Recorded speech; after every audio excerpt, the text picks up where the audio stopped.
Hi guys, so today I'm going to be going live with JJ, who is a plastic surgeon. He has his own clinic, and he's going to be talking us a little bit about plastic surgery and business. So JJ's is an advisor to other plastic surgeons and other clinics, advising them on all things social media, all things plastic surgery, and how to set up a business. So he's very good at that side of things. Surgeon. He's one of the sort of most cerebral people in the industry, and he's a great person to talk to. So hello, I bigged you up. I bigged you up. I should have left you going. I've come too soon. Sorry. Carry on going. What a great guy he is. Social media and everything. I've got a camera working. Got my earpieces in. Look at this. Pro. I'm You're a pro. looking good. Thank you. Good. So Thank you. tell us a little bit about your career, JJ, and what you've been up to. Geez, my career. Well, okay. Well, I was good at school, so you did medicine or law when you were good at school. So I did medicine. Yeah. And I went through medicine. I always wanted to do colorectal surgery. I wanted to do bowel surgery. That was my thing. I enjoyed the sort of stitching the bowels together. But when I was doing it, as I was going through, they started developing all these staplers. Like now, it's all stapled. They don't hand Right. sew bowels together anymore. It's all staples. And during my training, I did a plastic surgery job. Happened to do a plastic surgery job at actually Stoke Mandeville, which is part of my rotations, part of the rotation. And I enjoyed plastic surgery. And I've got to be honest, I do actually worry about people. If I get a medical student or even a sort of A-level student who says they want to do plastic surgery, it does worry me a bit. Because I think people don't realize what plastic surgery is. They think it's, you ask them, if you ask someone like an A-level student, can you tell me some operations a plastic surgeon does? Yeah. They'll say liposuction, nose jobs, and breast implants or something. I'm like, Yeah. no, that is not what plastic surgery, not a normal plastic surgeon in a normal hospital does. Anyway, so I enjoy plastic surgery. Did plastic surgery, went on, did microsurgery, specialised in it, breast reconstruction, got a job in Birmingham, never really worked in Birmingham before. Well, as you know, plastic surgery, you work all over the place. Got a consultant job in Birmingham. I did these Dieppe flaps, the microsurgery and big breast reconstruction things. And really, you know what, the hospital, I didn't think they really wanted to do Dieppe flaps. They didn't really. I think they wanted to do implant. They wanted to do simpler forms of reconstruction. Yeah. So, I wanted to grow. Like most plastic surgeons, we want to build these empires and be Billy big time and everything. I wanted to grow, and the hospital, they weren't really behind that. They didn't really want me to take referrals from elsewhere. And so I left. I left the NHS in 2012, or I think 12 it was, because I wanted to sort of build a practice. And then I opened a clinic in 2013 because I wanted to give a bit more of a better service to my patients. I had this image of what sort of private hospitals were like, and they weren't quite as good as I sort of hoped they'd be. So one of the private hospitals, this is going back a bit now, but when I started, they had like coffee in the paper cup, and I think you have to pay 50p for a coffee in a paper cup in the waiting room. Yeah. And I'm thinking, this isn't in keeping with what my patients want. We're all about self-pay. Jonathan, it might be worth just moving your microphone a bit away. I think it might be rubbing on something. I think it might be rubbing on your clothes or something. This is you see, this is a skill. I'll tell you what, shall I take my top off? I'll take my top off. Oh, right, on air? Blimey. That's a first. That's how you get the viewers, guys. Okay, tops come off. It's going to go viral now. The top's off, nothing rubbing. How's that? The viewers have gone down, actually. Shall I put my top back on again? Yeah, put it on. So, put a big Parker on or something.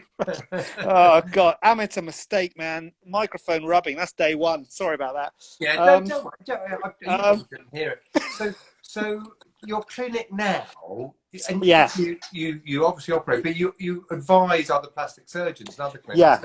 Yeah. So I got basically I've got what I tell you, I'm in a bit of a unique position. I think, I don't know. Someone will probably say I'm in the same position, but anyway, what happened was I left in like 2012, I think it was. Had an okay private practice, wasn't fantastic, it was okay. And I didn't leave because I wanted to do private practice, to be honest with you. I was very happy in the NHS. I love my job. I love my work. The hospital, the clinical side of it was great. It Yeah. was just the direction of the trust. They didn't want to grow and they didn't want to expand, Yeah. which is what I wanted to do. Yeah. And I thought to myself, I want to give really good service to my patients, so I'm going to open a clinic. So I opened this clinic, which is just basically a building, Yeah. which is a nice place to see my patients, really. I still use the hospitals for the surgery. Yeah. And I had this projection of what would happen when I opened my clinic, and I've made a business plan for it to, sort of Yeah. gradually grow, maybe even better than what I was doing grow. But what happened was it went boom, it went off a cliff, it totally stopped. The private hospitals stopped sending me any patients. My practice pretty much went to zero. This is back in Because you'd set your 2013. own clinic up. Because I set up my own clinic, and I actually thought that I had a good private practice. I thought that patients were coming to see me. I was doing clinics at the hospitals, but I thought they were coming to see me. But it made me realize how vulnerable I was, because I'm like, literally, I was seeing about 40 new patients a month, and Yeah. it went to literally zero Yeah. or one a month. Yeah. And I had the overheads of a clinic. It was an absolute nightmare. I thought, my God, I had staff. I could, Yeah. and I was in a bit of a situation. So I spent a few years. I went to sort of seminars and conferences for business, nothing to do with medicine, for business, about building a business. And I realized what it takes to build a business, and service and value, and that sort of exchange of value, and you have to give more value. And it's not all about just the surgery that you're doing. That's what I realized. I realized you had to start. Really, the first place to start is looking after the patients you've got. And I learned this myself. So now, as you said, I talk to other doctors about it, and I talked about what I've done. And I think a lot of doctors, when they start thinking about growing their private practice, they use this awful term marketing. And like, oh my God, I'm not doing adverts, not doing adverts, and put aside. And I'm like, listen, marketing is not necessarily doing adverts. I mean, adverts is it's about just letting people know who you are, what you do, what's available. And most doctors, I genuinely believe, in private practice, are actually doing bad medicine. I mean, it's bad medical practice. I think if you look after, what it's about is about looking after your patients. And when it all went bad for me, and I had no money and I had no patients, I realized the first place you go to is the current cohort of patients you've already got. And if you start looking after those patients, if you start looking after the patients who've phoned you and asked for an inquiry, and you phoned them back once and never phoned them again, or the people who've been to your clinic and you've had a long conversation with them and spoken about all the pros and cons of surgery and sent them a quote and everything, but they never heard from you again. That's not good medicine. That's not, and what I talk about to doctors, I say, look, why don't you give them a ring and say, how you doing? Did you get the quote? How's it going? Everything all right? You got any questions? It's not, you're not hard selling. You're not saying book now and you'll get £50 off. It's just looking after patients. I mean, I did a study a few years ago amongst plastic surgeons. You'd think plastic surgeons would be into sort of, building their practice. And it was only plastic surgeons who had a website. And I put in an inquiry into that website for about, my secretary did. She made an email address, said, I'm interested in breast implants. And the plan was, I was giving a talk at the conference, the BARPS conference. And my plan was to have a look at how they dealt with the inquiry. Over 50% didn't reply to that email. Yes. And I think, and you know what? I think there's a real problem. And I think, to be honest, it's within us too, with us plastic surgeons. We've got this perception that plastic surgery, it's sort of okay to not have replied to that inquiry. And I'm like, well, if you were a GP, and if I ring the GP with a cough, and you don't answer the phone, or you don't get back to me, that's bad medicine, because I'm a patient and you're a doctor. And we're still doctors, and we've got to look after people. And what I talk about is actually good medical practice. I talk about looking after people when they ring you. If they send in an inquiry with their phone number, don't just ring them once, leave a message on their answer phone, and never phone them again. Maybe try again tomorrow. It's not the stuff I talk about. It's not crazy. It's not like it's something mad. It's just like, how about ringing them again a week later and saying, how's it going? We're trying to get hold, or send them a text, say, haven't got hold of you. Here's my number. If you've got any questions, text me back. It's really basic. And was there anything else, JJ, you found when you were looking at other businesses that, the Yeah, way that plastic surgeons could improve. yeah, yeah. I tell you, and it's. I mean, Yeah, the thing I say to them is that what you don't realize. I think plastic surgeons are bad, but I think everyone's bad. And yeah, the beauty of what I talk about is that you don't have to do much to separate yourself from the competition. Because I tell you now, no one's doing anything. And what I yeah, say to people is that whatever you do, let's plastic surgeon, cardiologist, whatever, orthopedic surgeon, when you go to the private hospital, there are 5 or 10 other doctors doing the same as what you do. They're offering the same operation as what you offer yes, right now. Why should patients choose you rather than them?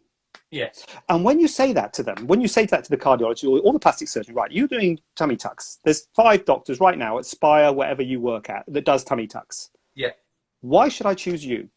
yeah, And if you can't verbalize, if you haven't got something, and as I say, it doesn't have to be much, just anything to yeah, help differentiate yourself from the others, what's the poor patient got to do? I mean, all the poor patient does is they go on the day, maybe, oh, his clinic's on a Wednesday and I'm off on a Wednesday, yeah, or the price, because yeah, that's all they've got. And you can't blame them. The first question everyone asks is how much does it cost? Because we're not giving them any other reason to differentiate. So if you yeah, don't give them any other reason to differentiate, why not just go for why should I pay?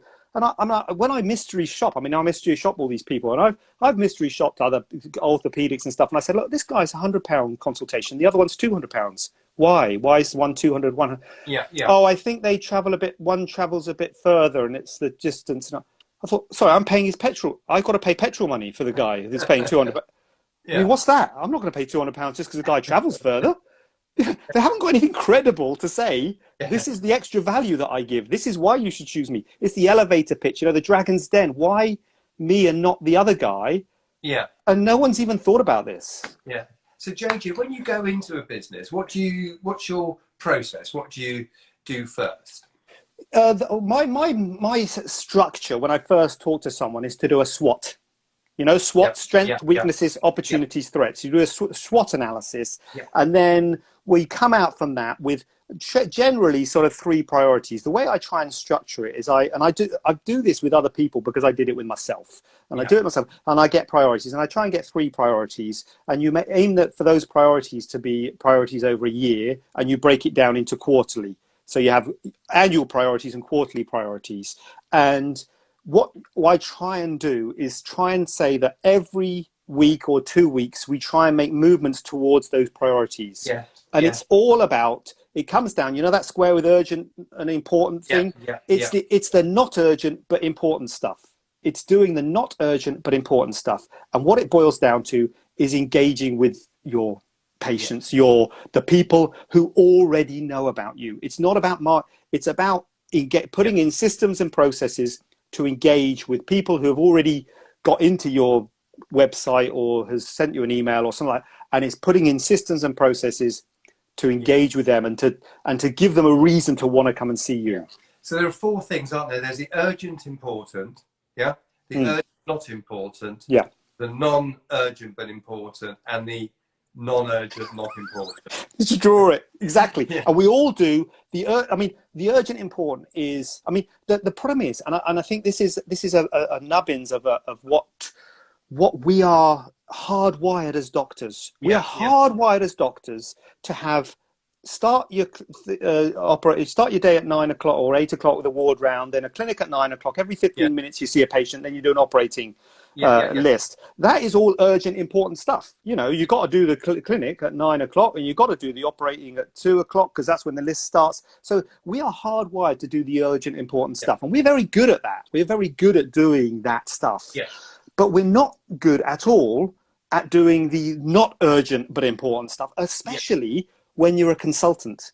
Now, when yes, you're a registrar, when you're a trainee, you get, oh, you got to do this paper, you got to write this paper, and you got to do this, and why haven't you done this? And it's much more structured. Every year you have a RETA, or it's probably not called a yeah, RETA now, but but when you're a consultant, I mean, we have appraisal, but we haven't really got any goals or anything to move towards, and we just lummox along and doing and the stuff that I talk about, this sort of not urgent but important. It's never answering emails or sorting out the M&M or doing some audit or something like that. I'm not saying you shouldn't do those things, but it's always stuff that you think, oh, I'll do it tomorrow. It's the, you know, it's always something, oh, in fact, or I'm not even do it at all, you know. Making a video for a patient, or, you know, having a system for when someone inquires, how we deal with that inquiry, or when they've been to the clinic, how we process them afterwards. You know, it's all this stuff, and we never give time to it because we're doing all the other. Yeah, you're right.